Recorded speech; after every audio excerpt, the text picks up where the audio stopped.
আপনারা জানেন যে আমরা বিপিএল গভর্নিং কাউন্সিল থেকে একটা সিদ্ধান্ত নিয়েছি যে আমরা বিভিন্ন স্টেক হোল্ডারদের সাথে কনসালটেশন মিটিং করব, যার মাধ্যমে আমাদের বিপিএল কীভাবে ভালো করা যায় এবং আমাদের কি কি ড্রব্যাক আছে, শর্টকামিং আছে, সেটা সম্পর্কে আজকে মিডিয়াদের সাথে আমাদের আলাপ হয়েছে। এর আগের দিন আমরা প্লেয়ারদের সাথে আলাপ করেছি এবং ভবিষ্যতে আমরা স্পন্সর এবং অন্যান্য স্টেক হোল্ডারদের সাথে আলাপ আলোচনা হবে। আলাপ আলোচনাটা খুবই প্রাণবন্ত ছিল এবং খুব ওপেন ছিল।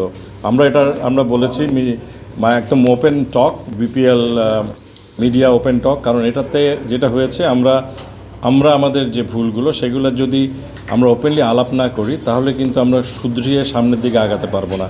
আমরা বিপিএলকে বাংলাদেশের একটা মুখপাত্র হিসেবে দেখতে চাই, যেটা বহির্বিশ্বে বাংলাদেশকে আরও পরিচিত করবে, একটা এমনভাবে করবে যে আমরা আমাদের বাংলাদেশকে ডিপেক্ট করতে পারি। আমরা এতদিন বিভিন্ন